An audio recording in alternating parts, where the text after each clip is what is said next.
Wakaf Zuri, warisan cerdas untuk anak cucu. Assalamualaikum warahmatullahi wabarakatuh.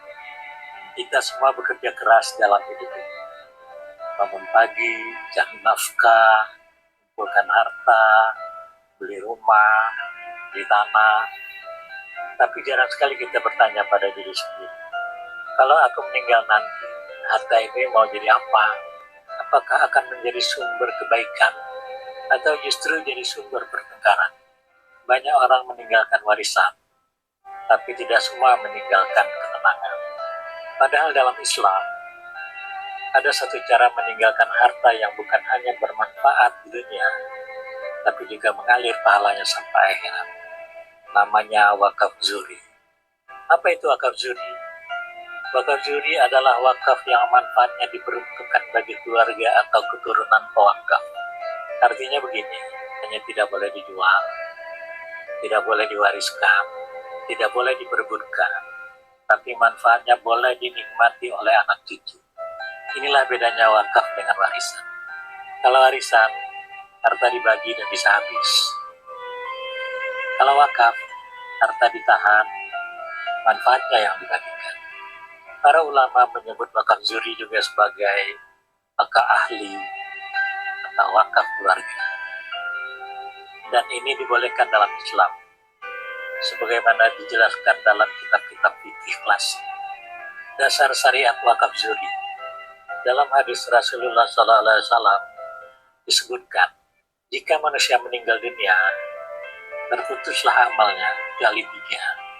Sedekah jariah, ilmu yang bermanfaat, dan anak soleh yang mendoakannya. Hadis riwayat Muslim. Para ulama sepakat bahwa wakaf termasuk sedekah jariah.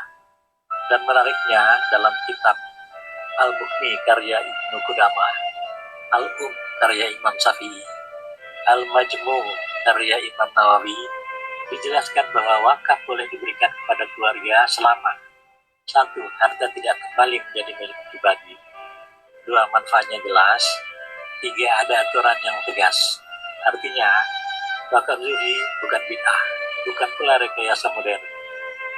Ia sudah dikenal sejak zaman ulama terdahulu.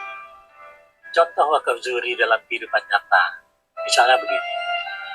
Seseorang mempunyai satu rumah kontrakan. Rumah itu kemudian diwakafkan. Aturannya, rumah tidak boleh dijual, hasil sewanya dibagi untuk anak-anak, untuk pengelola wakaf, untuk pengembangan aset. Maka yang terjadi adalah rumah tetap ada, anak cucu dapat penghasilan, aset terus berkembang, pahala mengalir tempat. Inilah yang disebut warisan cerdas. Bukan warisan yang habis dibagi, tapi warisan yang terus memberi. Kenapa wakaf zuri sangat penting?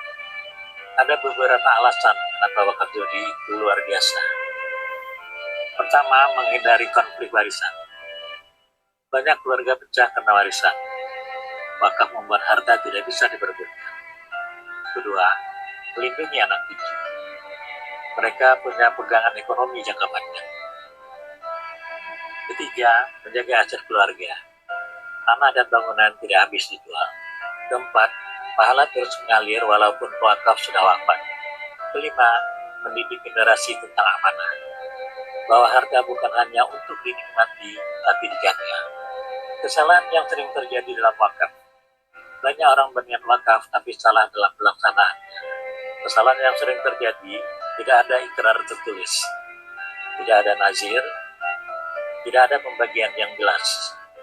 Tidak dicatat secara hukum. Tidak ada dana perawatan. Akibatnya, wakaf jadi terbengkalai, bahkan diperebutkan.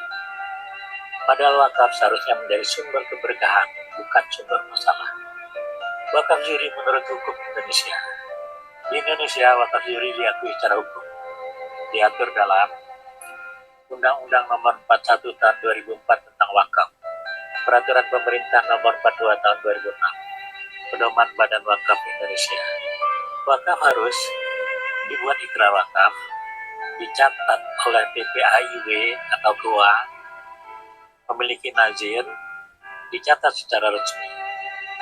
Dengan begitu, wakaf menjadi sah secara agama dan hukum negara.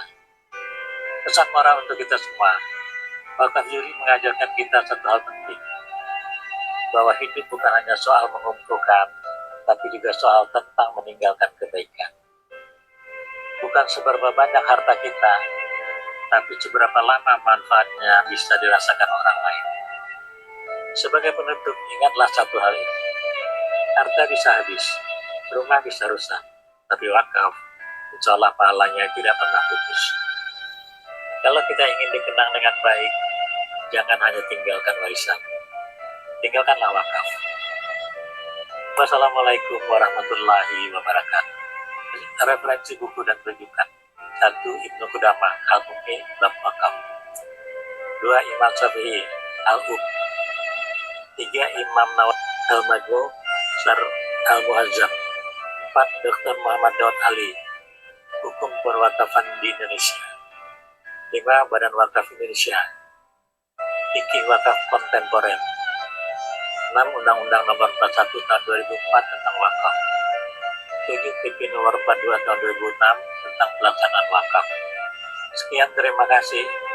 Jakarta, 31 Desember tahun 2025. Basri Sofyan.